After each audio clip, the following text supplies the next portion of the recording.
Friends, have you heard about the Metaverse? Have you? I have some interesting news. It may be that not so many people have, and not so many people care. And that may be a problem, not just for the company who changed their name to Meta, but for a lot of other creators and people that might have been interested in this from the very beginning. The Metaverse is coming, but do we care? Here we go.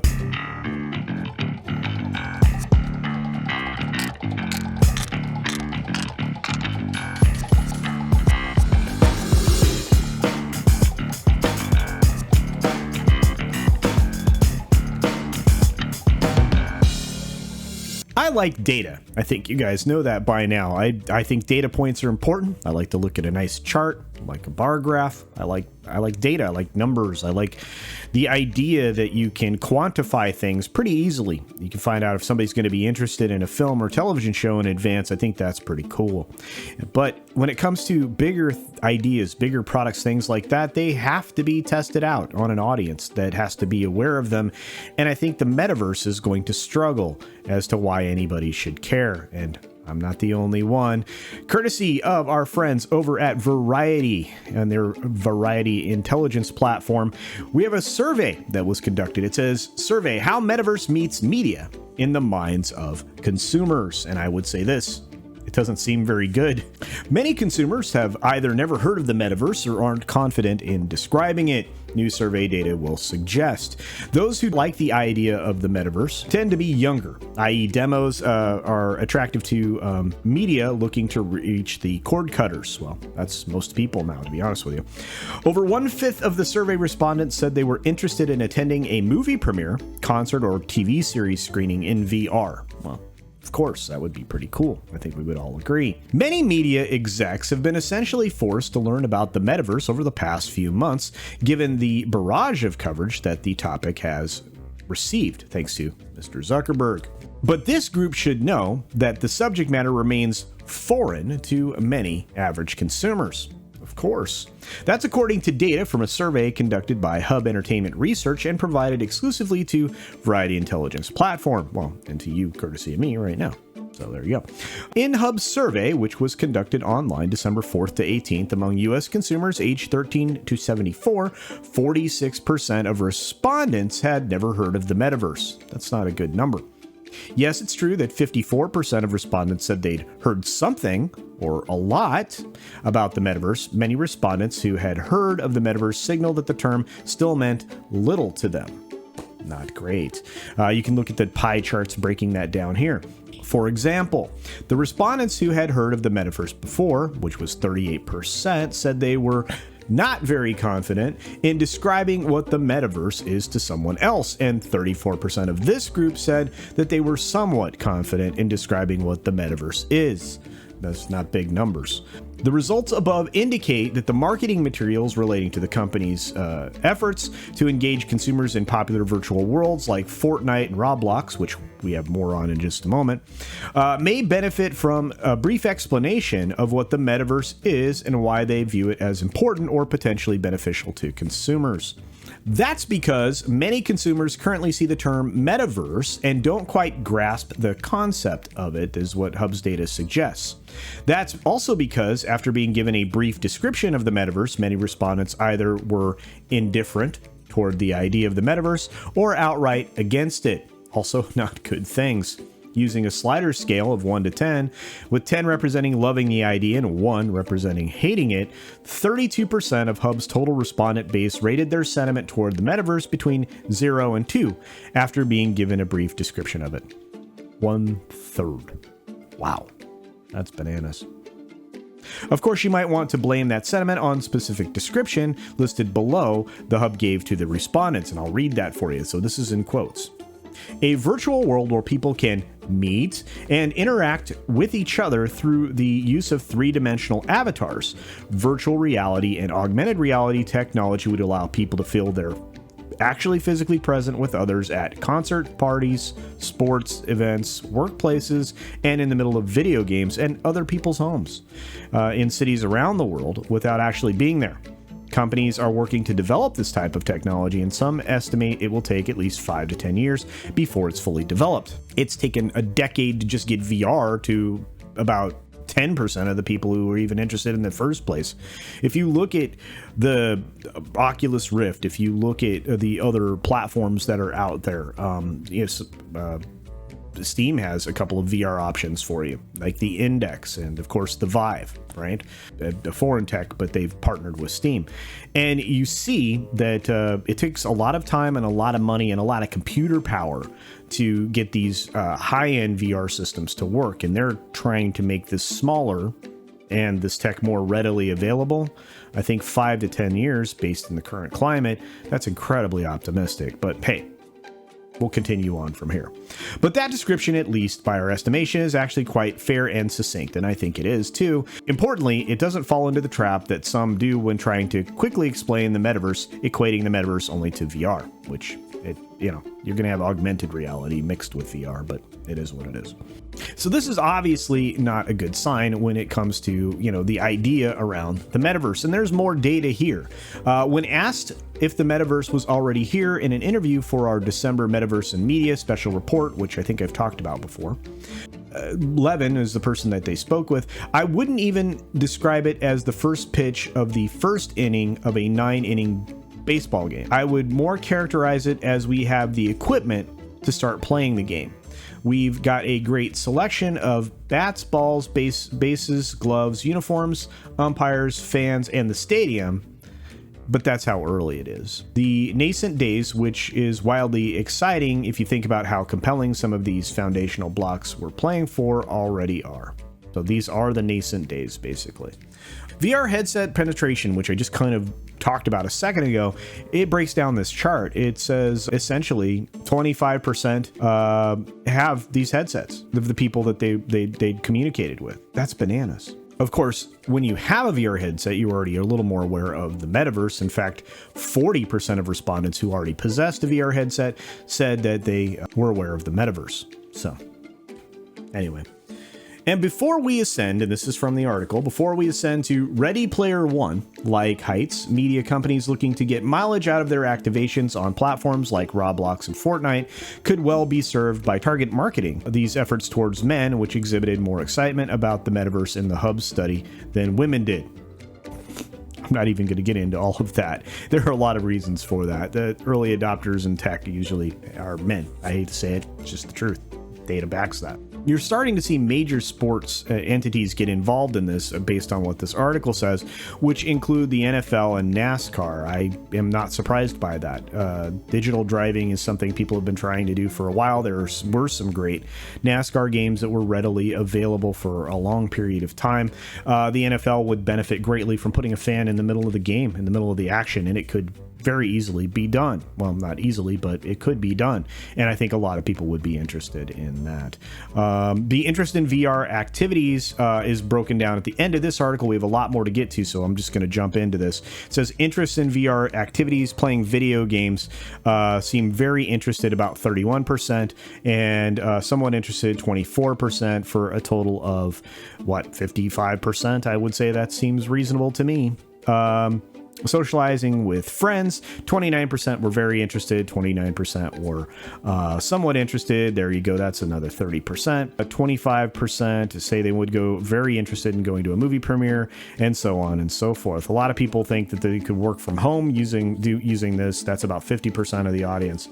And attending a concert, pretty decent numbers as well. Again, you're about 50-50 when it comes to this audience. I don't think you're going to get a bigger cross-section of humanity faster than what they've already been doing it. And I think that essentially puts Facebook itself, obviously Meta, at a disadvantage. In fact, I don't just say that. The Wrap says that. They say why Facebook and Mark Zuckerberg are boxed in. Facebook is losing ground. Well, we've all talked about that recently. It appears Zuckerberg may face limited options even as he tries to guide the company into the metaverse. Not only is the social giant facing a shrinkage in users and very short-term losses lately, it remains uncertain if and when it shifts to video content, and its big bet on the metaverse will actually pay off. And delivering video content, I'm sure they're going to find, is rough. 18 years since launching the social network, it seems like Facebook has finally peaked in its growth. Not only have Facebook and Instagram been losing the market's share of younger users to TikTok, but for the first time this quarter, the flagship app saw daily users decline and monthly users continue to stagnate globally. That's a real problem. And you can see the numbers here that break down the slow rise and fall of Facebook and its associated things, but they could be boxed into this. We'll skip down in the article. Meta knows that people are wary of the Facebook brand, especially young people, and there's nowhere to go from here but down, says Stephanie Lamas, who's a chief analyst at Metaverse research firm VoxPop.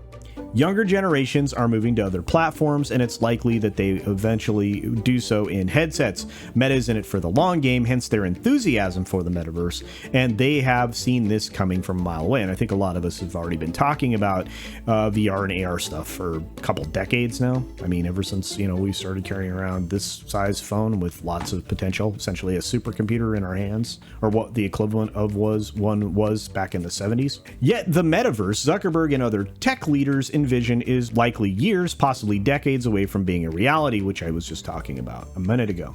That is, if it does become the next evolution of the internet at all. Last year, Meta's Reality Labs, its augmented and VR division, generated a revenue of $2 billion with an overall loss of 10. Yikes! This last quarter, it reported $877 million in revenue, but lost $3.3 billion. Zuckerberg explained to investors that doubling down on the metaverse effort is going to cost in the near term, but contends that it will pay off in the long term. Not everyone is seeing it that way, and some think it might never happen. Well, you guys remember the Power Glove for Nintendo?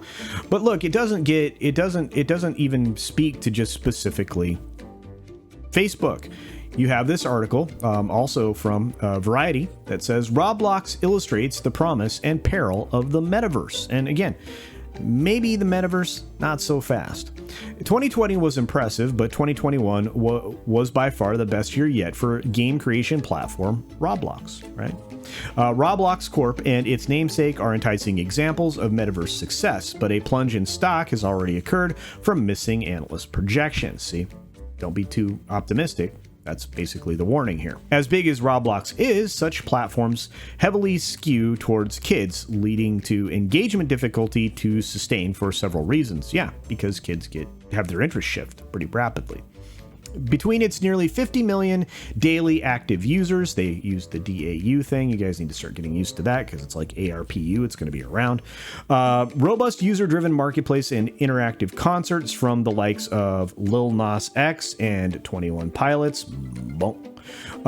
Gaming platform and creation system Roblox is the stuff of envy and inspiration for metaverse-minded companies. Like many entities in video games, Roblox saw a massive boost in revenue throughout 2020 due to global crisis-related lockdowns across the globe.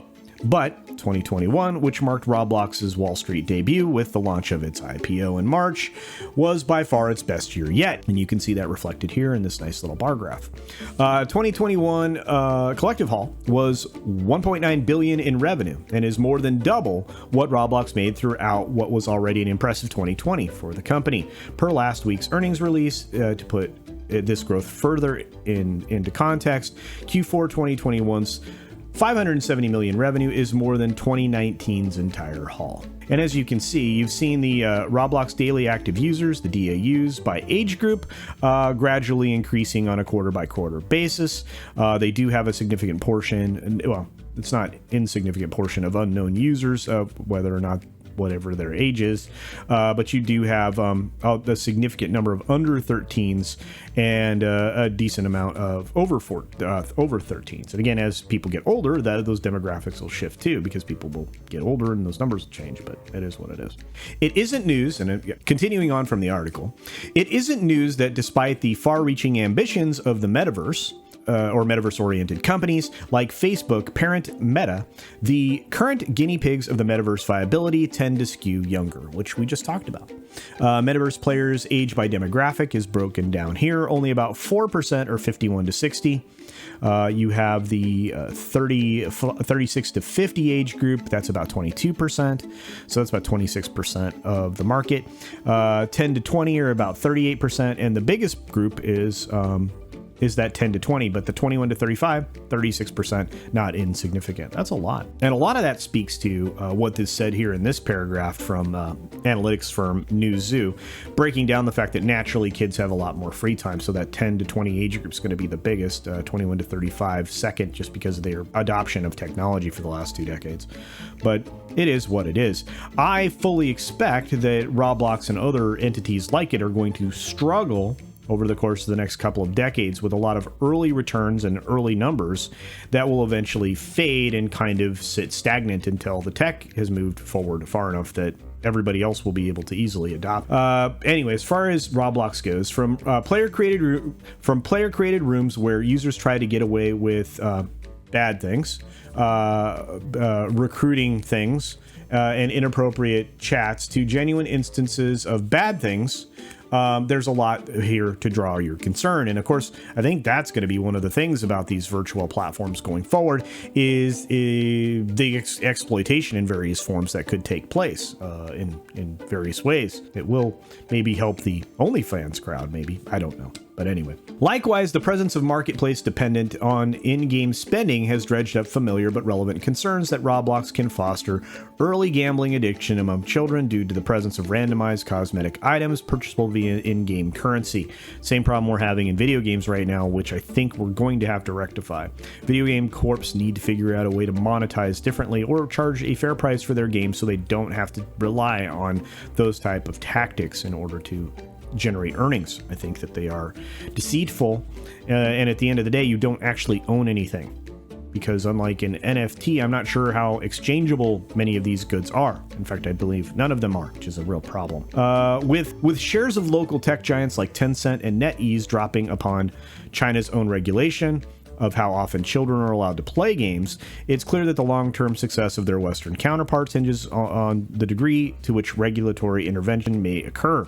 Given the Biden administration's ramping up of antitrust action against big tech, there's not outside the realm of possibility. I would say that if you've watched the video recently about the latest big tech crackdown by the crack team of antitrust entity supporting people that I did that video, you'll see that really there's a lot of bluster without a lot of actual results. But anyway, I think it's pretty interesting. The story around Roblox, the metaverse, the story around just the metaverse in general, the complete lack of interest by 50% of the population, the people that are willing to acknowledge they know very little about it. We're a long way from the metaverse, so I'm going to continue to say not so fast. But hey, what do you say? Use the comments box down below. Give me your thoughts on whether or not you think the metaverse is something that's here to stay or is years away. I'd like to know. Do you think that it's quite possible that we will have mass adoption of VR headsets here in the next 2 years? Or do you think it's farther to like 5 to 10 years down the road? I'm thinking it's probably 5 or 10 years down the road, but I am curious. If you have any other thoughts, do put them down below. That'd be great. Love to have a conversation about it. Of course, interact with this video as you would with everybody else's, because guess what? This platform that I'm primarily on, YouTube, does not really focus on independent creators. They're all about the corporate guys, and you can tell that by a lot of recent policies. With that being said, support independent creators by subscribing to their channels, hitting the like button on their videos, watching their videos, of course, engaging with those videos through the forms of commentary, and sharing them out to others. With that being said, I'll say what I always do at the end of every video. Be sure to take care of yourself, take care of others, wash your hands, of course, because it's good hygiene. And until next time, bye. Hey there, one last quick note before I let you go, and before we make it to the end of this video. I, CultureCasino, have a brand new Teespring store. That's right, you can now go to Teespring, look up CultureCasino, or use the link in the video below, and pick out some handsome and beautiful CultureCasino merchandise with many different designs and styles and colors. many different items. I was actually surprised at all of the things that you could create, and I have some more designs and items on the way here shortly. But, you know, if you want to support the channel in that way, there is some merch. Otherwise, here comes the ending. Thanks for visiting today.